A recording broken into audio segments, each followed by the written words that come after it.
Muito bom dia a todos. Eu queria começar por agradecer à PDC o convite para estar aqui hoje a liderar esta reunião, que foi muito honroso para mim. Queria também agradecer, antes de começarmos os nossos trabalhos, ao meu colega de moderação, Dr. Nuno Cavaco, e a toda a equipa da APDC que ajudou a organizar este evento. E temos hoje uma manhã muito pesada. Temos uma agenda, de facto, que se vai desenrolar até às 2 horas. Estamos um bocadinho atrasados, mas vamos tentar reduzir e cumprir o nosso timing. E temos intervenções de grande interesse e, sendo assim, nós vamos dar de imediato início aos trabalhos desta manhã. Vamos começar por ouvir o nosso primeiro orador, o Sr. André Ross, que é conselheiro do Ministro holandês da Economia, que ao longo da sua carreira profissional esteve envolvido em inúmeros projetos, quer privados, quer públicos. Colaborou igualmente na plataforma holandesa para a inovação, sob orientação do Primeiro-Ministro holandês, e participou nos trabalhos que levaram ao aumento de investimento em investigação e desenvolvimento estrangeiro e na criação de um campus de inovação. Antes de ouvirmos a sua apresentação, vamos ver um pequeno filme de 5 minutos e depois passava-lhe a palavra.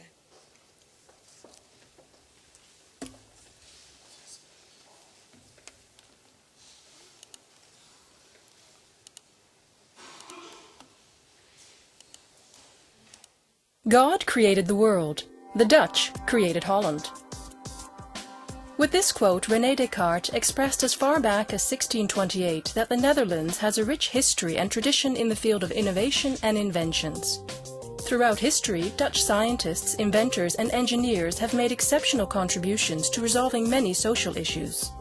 Take, for example, the invention of the telescope, the microscope, the submarine, or innovations in the field of water management and construction. The strengthening of economic competitive power and resolving social issues is the focus of the government project The Netherlands, Land of Entrepreneurship and Innovation. True innovation is made possible through increasing collaboration between the government and the Dutch business world, enabling the Netherlands to progress. Our 6 case studies demonstrate concrete results of Dutch innovation over recent years. A characteristic of Dutch culture is that we always give our best. Said and done.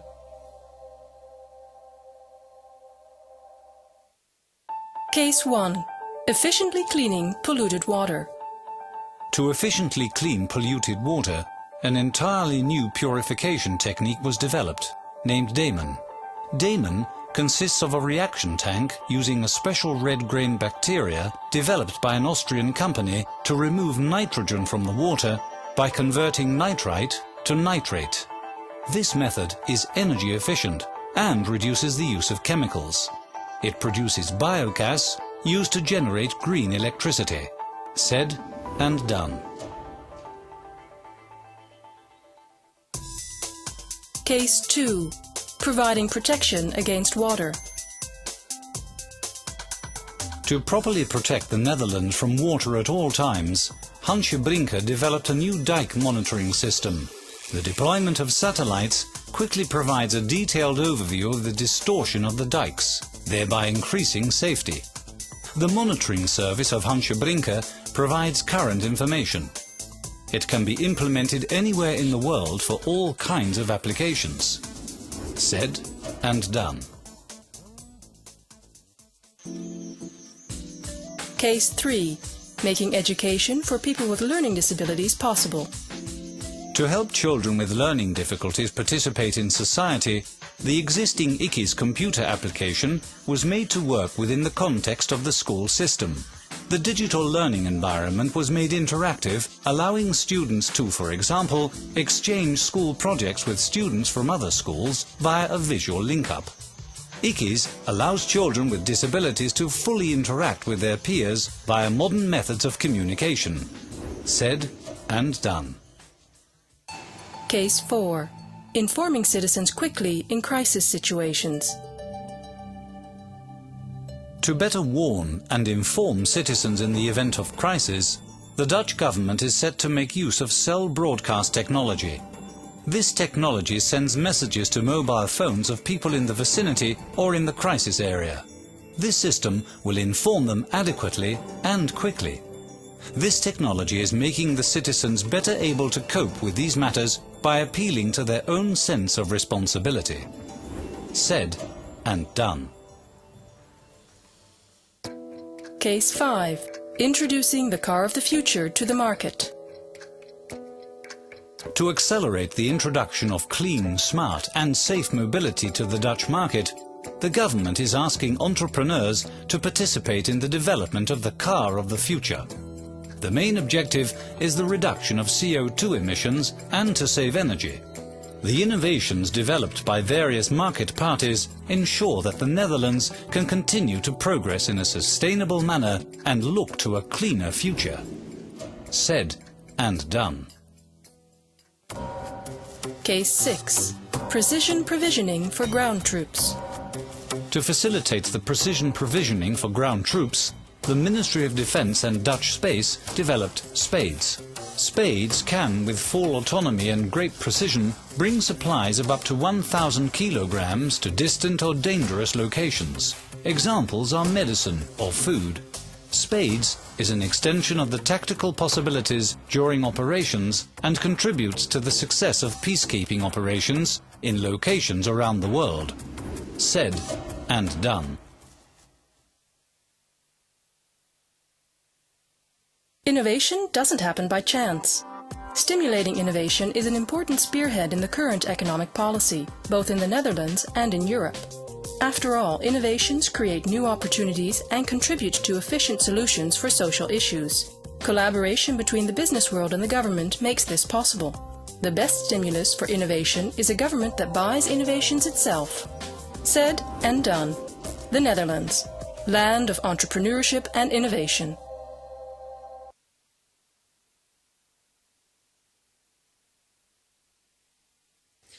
Yes, good morning, ladies and gentlemen. This is, of course, a little animation to demonstrate how procurement and innovation can meet and benefit society.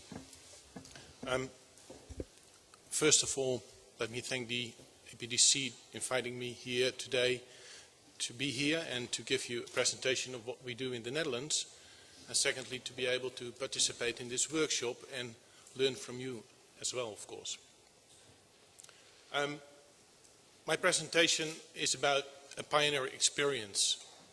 The examples you saw is what we have done. This is a little bit of our experience so far. But there is, of course, a lot to it. It's not so easy. It is said and done, but not that easy. I tell you about two things today.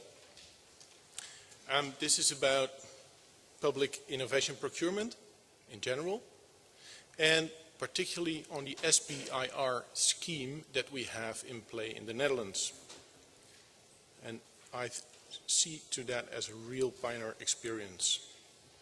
As we pioneer in this field in Europe, as said by Diogo this morning, together with the UK, independently, but we exchange our experiences as well, of course.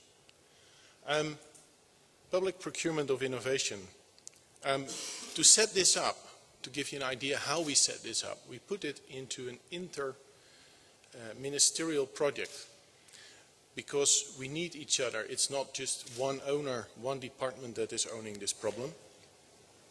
And this inter-ministerial project is called Netherlands Innovation and Entrepreneurship.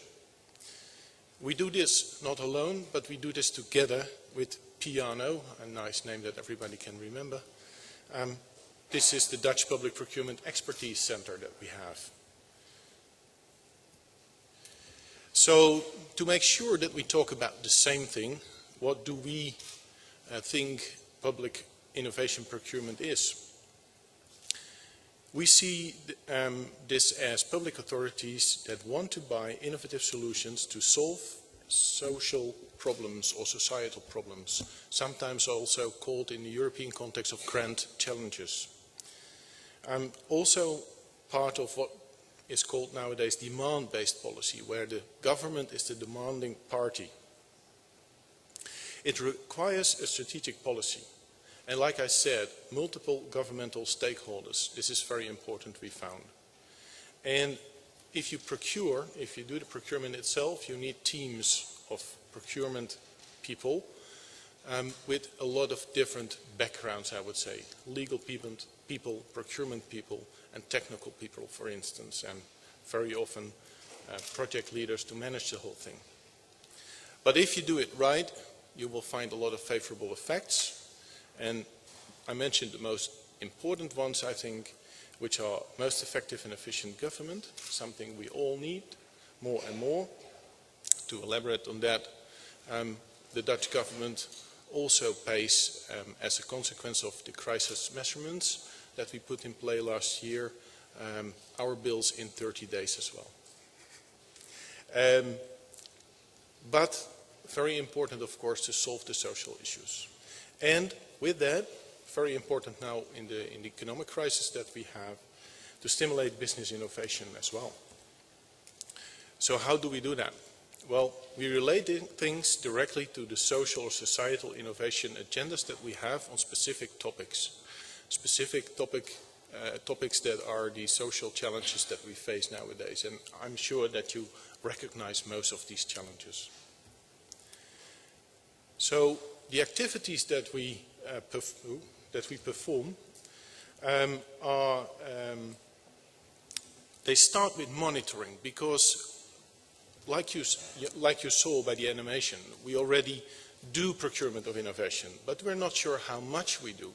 We spent about 60 billion on procurement in the Netherlands each year, and the federal government is spending about 20% of that money. But we're not sure how much of that is on innovation, and we'd like to know in the process of developing this further. And we put key performance indicators in the budget that we have in the Ministry of Economic Affairs for this, to be sure that we drive this forward. And parallel, we are collecting and analyzing showcases to learn from them. You have seen a few that we run into in that process. To enhance procurement and procurement practices favoring innovation, we provide guidance to procurers. We exchange best practices with them and with business industries, because they procure as well, and we can learn from each other.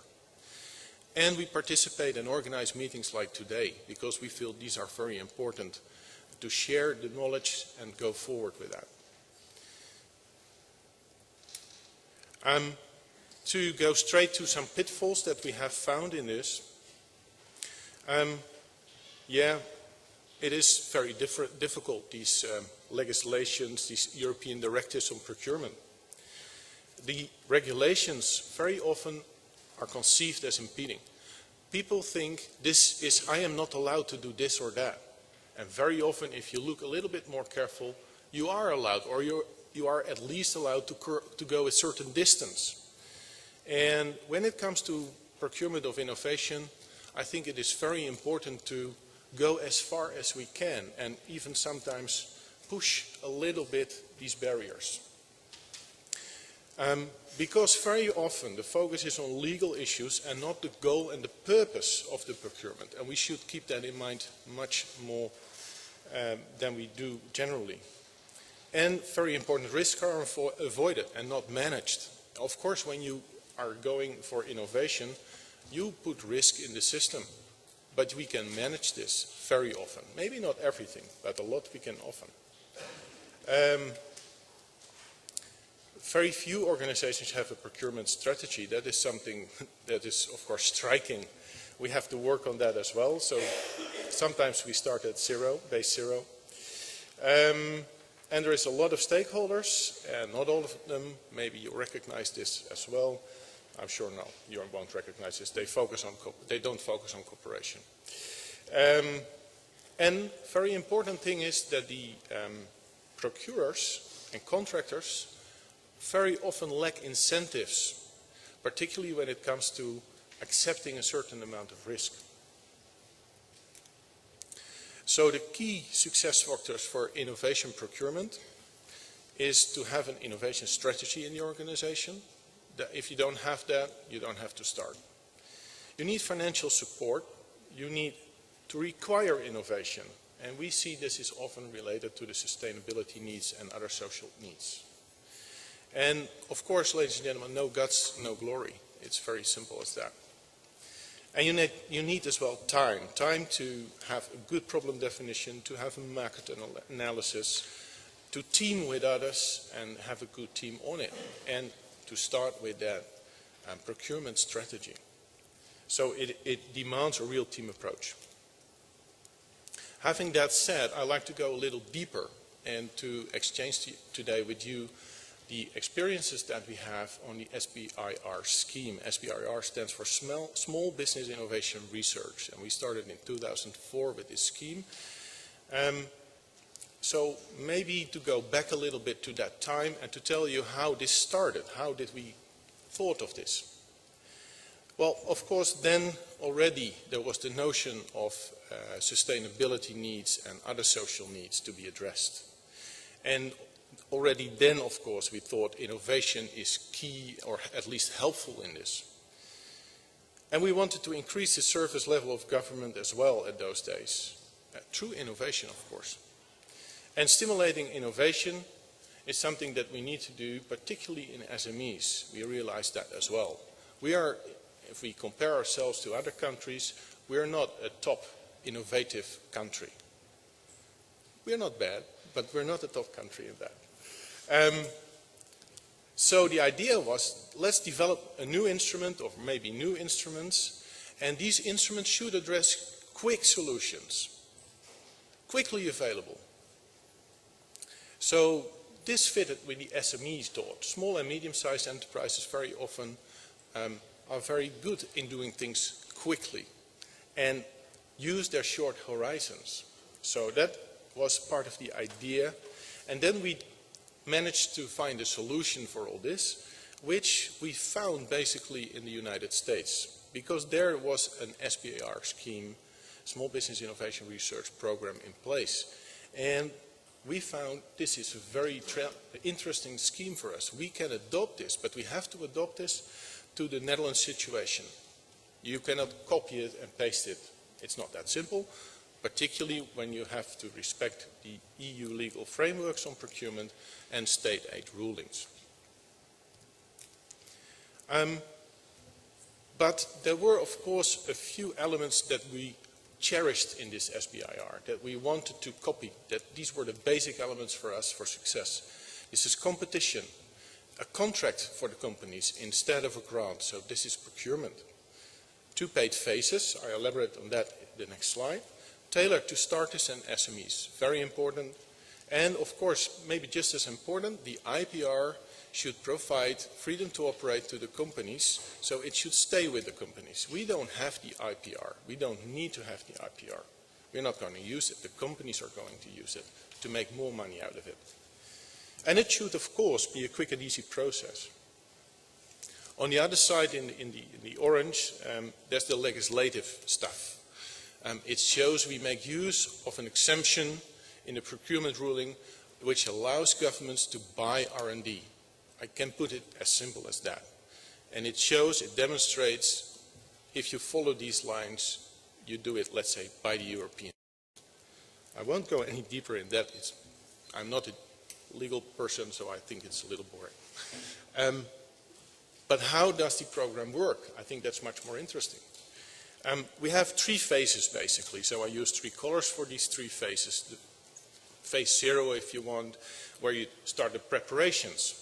You decide on a budget for a specific topic you want to address. And I will give you examples of these topics that we have selected in the past, of SBIR programs that we have run.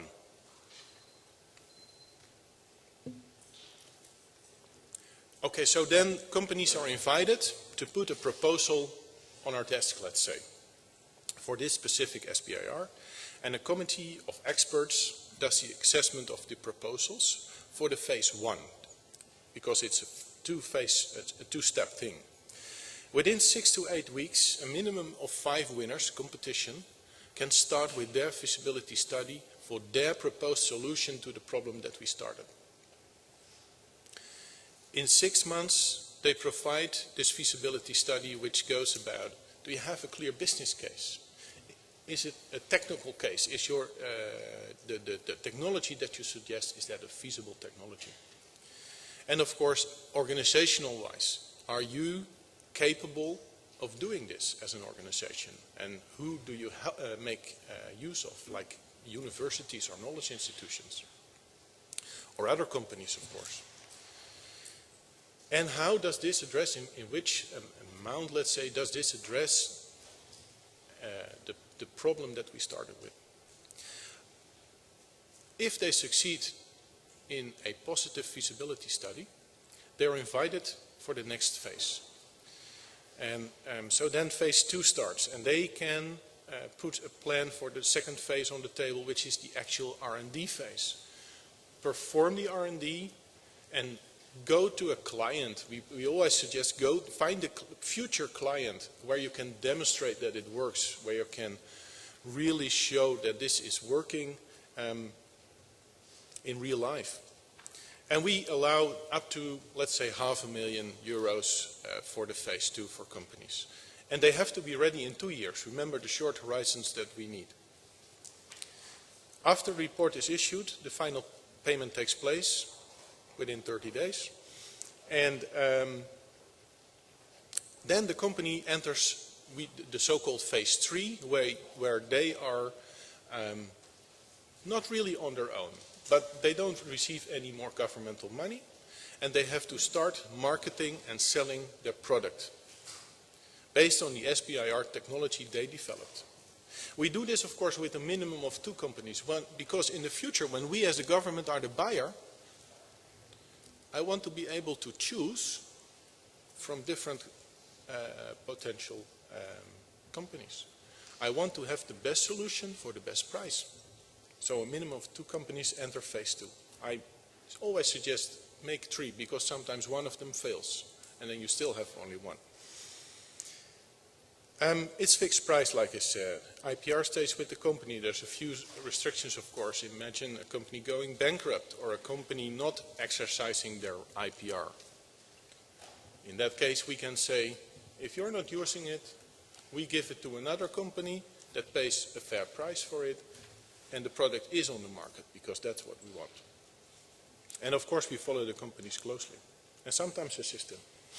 It's not only good for the government, it's also good for the companies, for the entrepreneurs. And it's very easy why, it's very easy to understand. I show you here 4 pictures of 4 different ministers handing contracts to companies, SBIR contracts to companies. And they always bring their own photographers for these occasions. And when I visit companies, I sometimes see big pictures of, well, let's say these pictures in their offices. They're proud, and they use this as a selling point to other companies, but also, of course, to other governments. To tell you a little bit about how far we are. We started in 2004, and you see we started with a modest budget. It was a pilot, of course.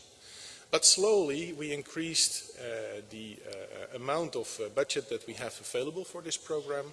And this year we expect to go to roughly 20 million to be put in SBIR. This leads to a number of phase 1 entries, companies performing phase 1 feasibility studies, which is close to 100 in last year, so I'm quite sure we have more than 100 running now. And phase 2, of course, is going up to 20 at the moment. Phase 3 is the companies that are after phase 2, so basically they are entering the market. They're going to make sales. And we see a couple of them. Of course, there is a certain delay in time, because you need roughly about 3 years for the companies to finish the SBIR and then hit the market. Now the examples. We started in 2004, the one I mentioned, with energy conservation with electromagnetic power technology. I am not an electronic expert, but I have a rough idea what this does. It's a box, you put energy on it, it saves the energy, it can have the energy for a while there, and it can convert the energy to a different power. Very handy when it comes to distant locations where there is no electricity plant available. So you have solar energy, you transfer it, and you can bring it to a little village. But the guy you see here actually is the owner of the company that performed this SBIR very successfully, I must say, because last week he sent me an article from a large Dutch newspaper telling me about the installation of the first pole for quick charging electric cars. The first pole for a quick charge of electric cars. He said, guess what technology is inside? The SBIR technology is inside. So we have good expectations from this one as well, not only as a solution, but also from an economic perspective. I give a few more examples. There is one starting on healthy aging. We sometimes call this less hands on the bed of the ill patient. We want less people in the hospitals because as we grow older and we become an aging society, we don't have the amount of people available anymore. So we need to find different ways. This is, to me, an example where we could go together in Europe and find solutions for this problem together. Ministry of Transport, very interesting. The one you see here, you probably all know these little things. They give a flash of light and they tell you, don't stay on this track or you'll smash your car into the car.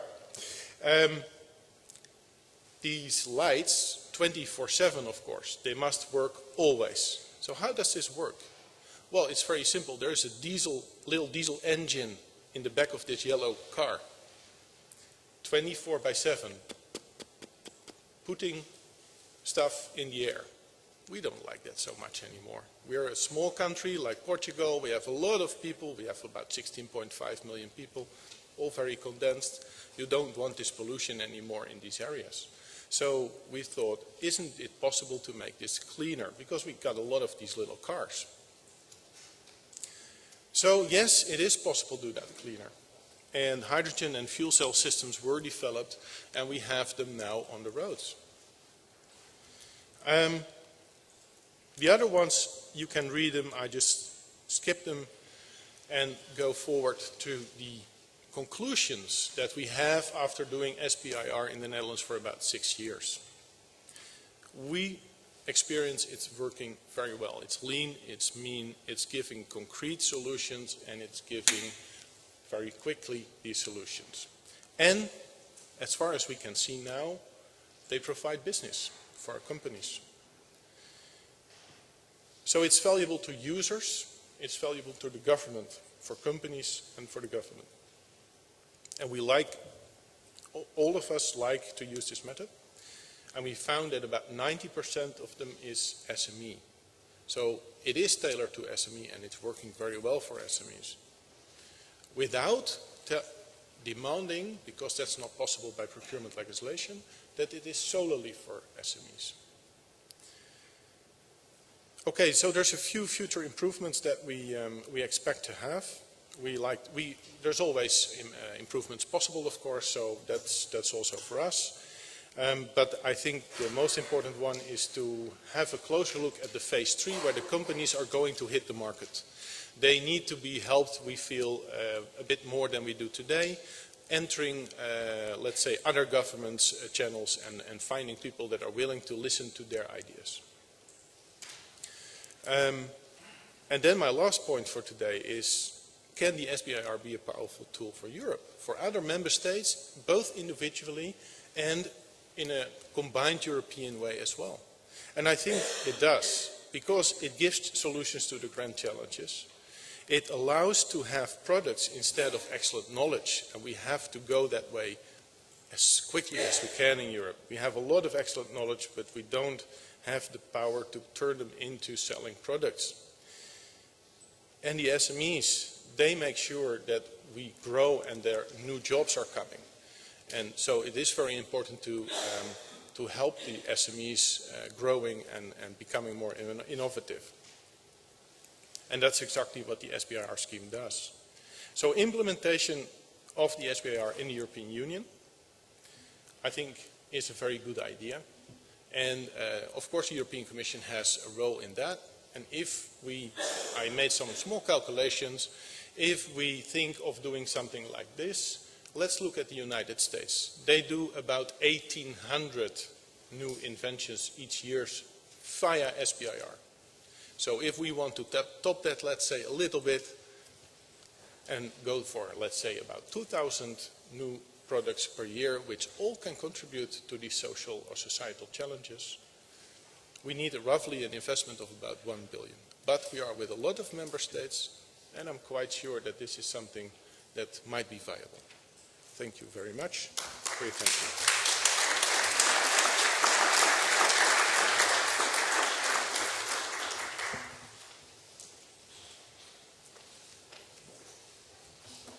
Thank you, Mr. Hoss, for your interesting speech. Chamo agora o próximo orador, o Sr. Bré Dupuy, responsável pela Worldwide Public Sector Market da HP. Antes de estar nos quadros da HP, trabalhou no governo fazendo os contratos com a PAC. É membro da National Association of State Procurement Officers e membro da National Association of State of CIOs. Mr. Brad Dupuy, the floor is yours. Thank you. I'll let someone work with me. So, thank you everyone for inviting me. I do come in from the United States, from Houston, Texas, also a hot spot, and I've enjoyed Lisbon. I actually came in on Sunday, flew in Saturday. It takes about a day to fly here, and have enjoyed a little bit of the friendly hospitality of the people here. And I came early enough, fortunately, to be able to make sure that all my luggage came in, because actually, us Americans, we have different things. One thing that I have large feet. I'll just tell you, I'll admit to it. I'm under the podium so no one can see me, my shoes at least. I'm size 48, so I'm very happy that I didn't have to try to find shoes that were size 48 here in Lisbon. So, but anyway, I'm going to talk to you more about procurement. One thing I do, and in the introductions as I was hearing it, we rattled off some of the things I'm involved in. Obviously, you know that I work for HP, but one other thing that I hope to bring to you is my experience with the National Association of State Procurement Officers. That's a big acronym, that's a big association name, but really what that means is that for the last over a decade, actually, I've been working very closely with the procurement officers in the United States, and each one of them have different states. Obviously, there's 50 states in the United States.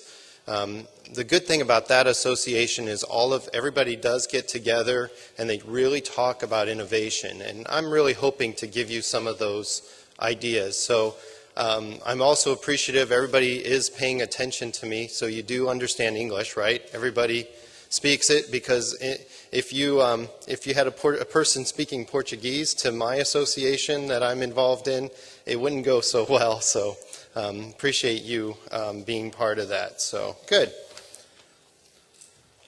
So one headline that I read actually, and this was actually from a British newspaper this week, actually on Wednesday. The headline was, "Public procurement could change drastically to beat the deficit." Well, those are strong words. The reason I brought that up is that I think a lot of times the public feels that that is really what's happening, right? It's procurement's fault. They're spending all the money. They're not spending it right. So is that realistic? Well, I sit in front of everyone that knows that is not realistic. It's bigger than that. But in procurement, we really need to show exactly how, try to do our best practices and really show that we are being good stewards. Everybody understands stewards of, being able to spend the money correctly and being able to involve that. So innovation is a good thing, and that's really what we're going to talk about. Even though innovation is maybe not necessarily enough. I think it is really the right steps. And hopefully what I'll be able to share with you today are a few things that I've learned, a few things that I think that are out there that really maybe you can look at, as you're grasping on and you're really trying to change how you think of the processes, how you're doing your business, how you're really running government procurement. How can you change that? So we'll look at the mechanisms, a few mechanisms. I'm also going to look at kind of how we can include the procurement measurements, as well as I'm also going to talk a little bit about green and sustainability. And then lastly, my last thing that I really want to talk about, probably for a short minute because I'm really trying to speak quickly here, not too fast, but I do want to hopefully keep us on track a little bit at time, is social media and procurement and understanding, what are some of these new things that are out that our citizens are listening and using. So as I'm looking at the innovation, I really wanted to kind of, again, just reinstate the four areas that I'm going to look at. One of them is, really understanding where the proposal is. So, before that proposal is even starting out, what are you looking at? What's the timing? Really trying to plan your procurement and looking at those steps. I think that's crucial. The planning is so much more important than the actual steps, in my opinion, and being able to understand and interface, as you know, you're working, I'm representing private sector, really understanding, what do we need in public sector and what do we need to work with within private sector. Step two, really what I'll be talking about is more just what are three things maybe that you are doing, maybe you're not. They're really examples of some procurement ideas, different ways of doing procurement. So we'll be talking about that in my step two. Step three is, again, sustainability, understanding the environment and green IT. This is a very big thing where you can really show your value and your worth within procurement of really understanding energy efficiency and really the impact that you're having in your environment with the goods that you're procuring. And then lastly, the fun stuff, right? Measuring performance. I have a couple examples where maybe a way to look at performance. And so when those interesting audits come through and when really you're trying to show and benchmark how well your contract and your procurement is working, I've got a few things that we can talk about there. So it's an aggressive agenda. I'm going to really try to go through it, not too quickly, but to talk to you a little bit about it. So first of all, as you can see, you like my little slides here. These are really three ways that we can look at, when you talk about best practices. So first of all, and again, if you remember, I was talking earlier about understanding, starting it off the right way. A lot of that is really understanding what information's out there, gathering that information. So in the request for proposal, the request for information, the request for questionnaire, the RFQ, those processes, it's very important to understand where logistically you can talk to the vendors, where you can talk to the private sector, and be able to understand what's out there, and be able to do it in an organized way, throughout the procurement community to go in and ask for the correct information. And what that will do is it'll give you insight, and that's really where I want to talk to you about the next stage, which is evaluating technology. There's a lot of technology out there right now, but the challenge is really how do you procure it? How do you procure it? How do you grab onto it? You're having a lot of challenges, right, from your CIOs, your technology officers, or, and of course, as you can see, I have more of a bent within technology. The challenge has been, I'll give you an example within cloud computing.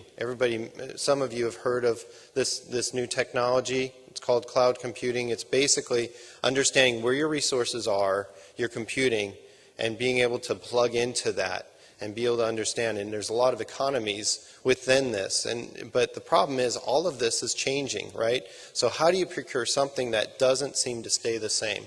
Well, those have been really the challenges, and that is really where I go back to that first step of understanding where the planning is, asking the right questions, and being able to follow that technology or following the goods that you're procuring.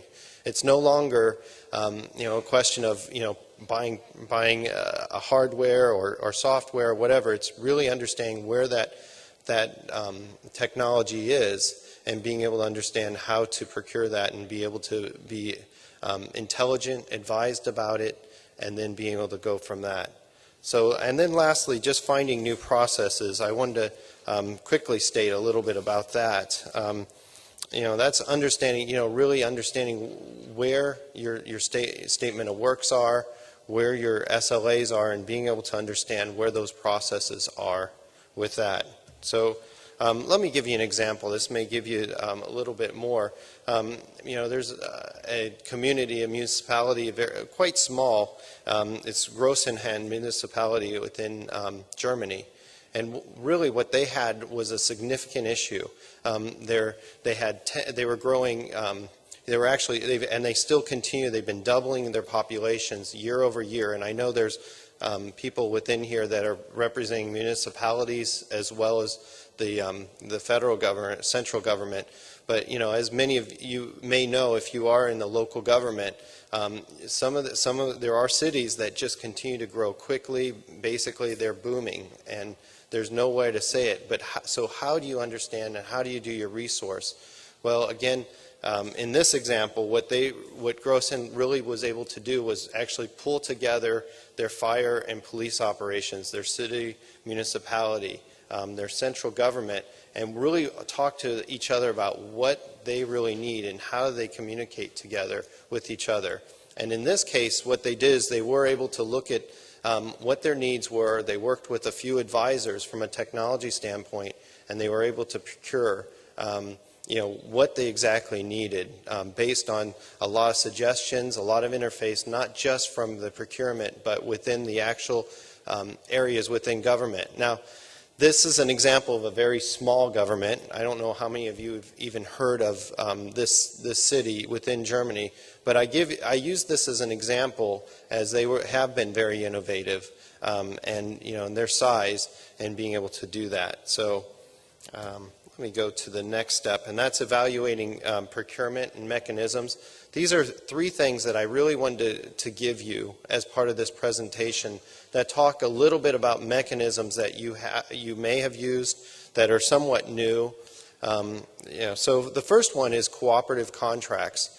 This has actually been a trend that has been working in the United States for the last 10 years. So within the United States, they have something called the Western States Contracting Alliance. And this actually just started by a teacher. It was really a teacher that went into procurement.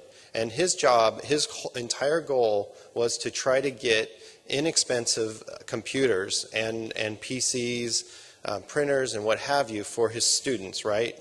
His budget was very small. And he really, and if you think back 10, 12 years ago, technology wasn't necessarily in the schools as much. And so he created simple terms and conditions. But it was just the state of New Mexico. I don't know if anybody knows that state. It's a very small state in terms of other U.S. states. So he did not have a lot of buying power. Really, it was you're talking about the schools of one of the smallest states. So he went out to the vendor community. He went out to the computer manufacturers. He just said, look, this is what I'm doing. I'm working with you. He established the right terms and conditions that made sense. And he basically got a lot of people giving extremely good pricing for really a standard commodities. Again, this was many years ago, and that's the way it was. But this procurement officer in the small state of New Mexico also had a vision that he was hoping that other states and other places would also adopt those terms and conditions and would make his contract stronger.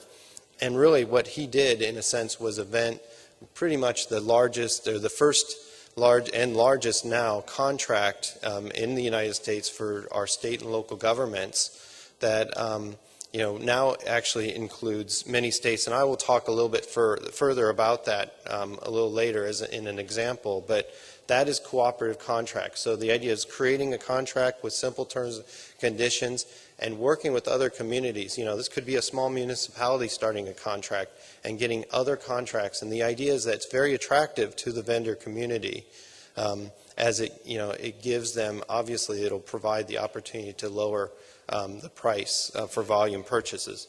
The other thing, this is another thing that actually, I'm going to talk about strategic sourcing.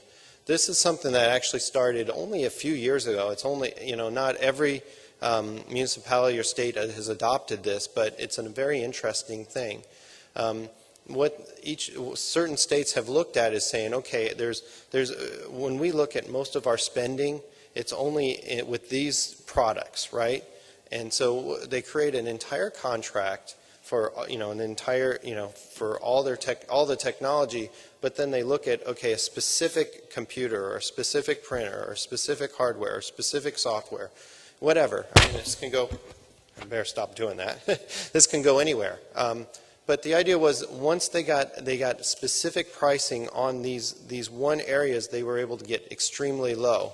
And when they pulled that out to the various vendor community, they were able to get, I mean, extremely good pricing because it was very specific. They knew, you know, the vendor community knew that this would be the loss leader, so they probably wouldn't, you know, they wouldn't actually have any markup on it, but with the other products, obviously would. So that was a good way for the government to really be able to provide very aggressive pricing on most of their products. And then the last one, which is always a difficult one, especially for the vendors, but I decided to put that in there, is something called reverse auctioning. And this is really, you know, providing a specific spot of time where a government will put in a request for proposal or what have you, and there's a specific amount of time where the vendor community has to bid, and they basically bid upon themselves to lower the price. And again, there have been success. There's also been failures in this type of way, just because of ways that have been set up. But this has been going on for 5 to 6 years, especially in the United States, and has been, you know, another way to look at. So I just wanted to give you 3 ideas of different ways. I mean, this is probably 3 of a dozen different procurement areas where you could maybe create savings, and I can obviously talk to you a little bit about it based on my learning in my interface with government and their procurement. So I did want to talk just one more thing about that. If you remember, I was talking about that contract, the Western States Contracting Alliance, where you have all these multi-states working together.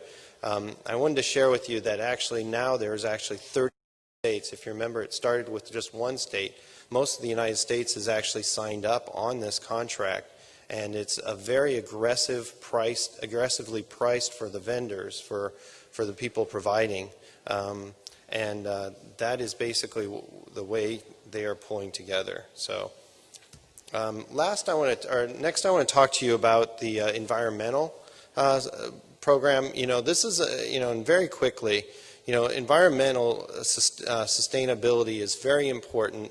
It's obviously, it's a buzzword, and you have to be very careful not to just say, okay, yes, we're green power, we're looking at best energy use. Rather, we need to really talk about you know, really setting up the right strategy and understanding, you know, where is my carbon footprint? Where am I really spending a lot of energy? Where's there going to be a lot of material impact? And the idea is that if you create a policy and a program, you know, and create the strategy behind it, looking at what products you're procuring, what you know, what standards are out there, there's a good way to do that. And you know, the one failure, unfortunately, that I hear more and more again, that you may actually have a program out there which procure very green products, or very, you know, that are actually pretty good and they're making a difference.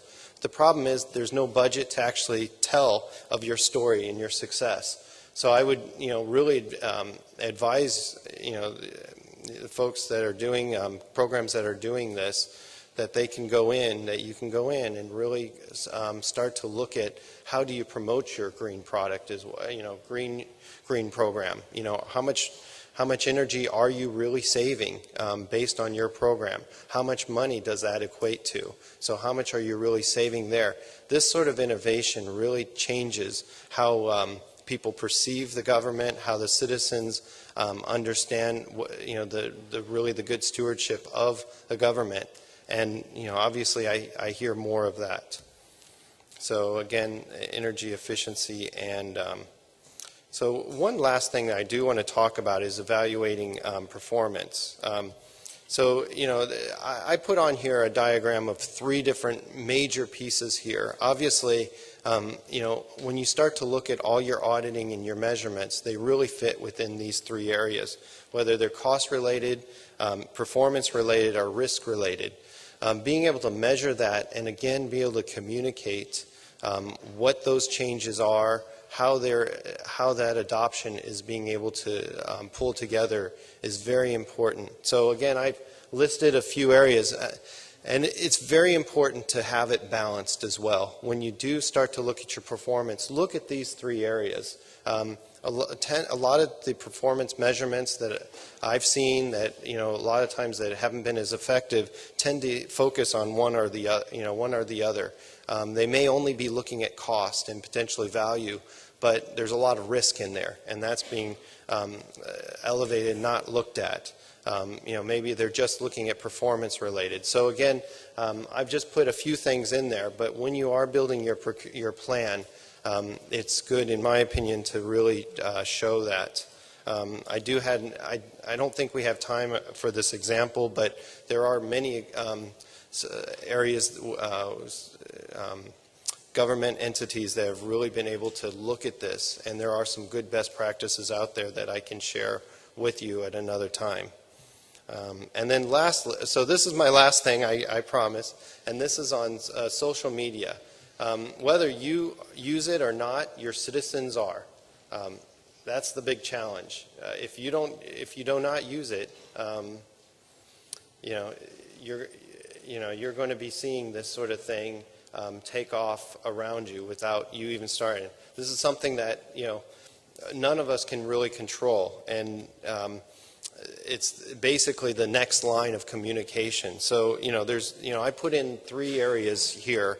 This is actually not necessarily comprehensive, but they are really the 3 pieces. So first of all, wikis. Being able to share information in real time. Unfortunately, in many cases, these are not monitored. So a lot of times a wiki may actually have errors in it, or it's whatever people put on there. But it is actually also a good informational tool, because a lot of times when it comes to best practices, people can share these sort of things really quickly in real time and really define where your government procurement is going or where your agency is going and what have you. Next are blogs, just being able to communicate. This is really getting everybody's resources and everybody's opinions in real time. There have been, I know actually several government entities, even procurement entities, that have put together blogs and are actually paying people to monitor them. And really the most success is where they have been able to use this as a tool to get people's opinions, being able to understand and get perception by the citizens or even by other member agencies. And then lastly, Facebook and Twitter. This has been used in hundreds of different ways that I've seen, and even in procurement. Everything from being able to communicate officially when bids are being notified. Facebook and Twitter basically gives you an opportunity to really have an open dialogue and an open way to communicate things outside. So again, I urge you to at least look at, what are the new tools out there in communication. Email is not necessarily, even though it is official, email is not the only tool out there, especially if you're going to interact with citizens, the vendor community, and what have you. So that is all I have for today's presentation, but I am available today to talk a little bit more on these elements. I shared with you a lot. I do appreciate your time, so thank you.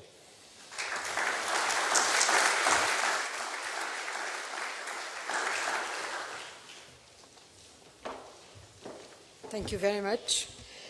Vamos agora dar início ao primeiro painel, Infelizmente não temos muito tempo para, não temos tempo para fazer questões, pôr questões a estes dois oradores que tivemos aqui, mas penso que podemos utilizar o intervalo e a hora do almoço para apresentar algumas questões que de facto me parecem que estas duas apresentações com certeza suscitam.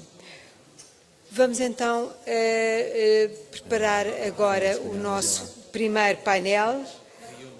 O Dr. Nuno Cavaco irá moderar esta sessão. Deixo-lhe a palavra e a apresentação dos nossos colaboradores, dos nossos convidados que gentilmente aceitaram fazer parte deste painel. Obrigado, Júlio. Vamos só proceder aqui a alguns aspectos logísticos.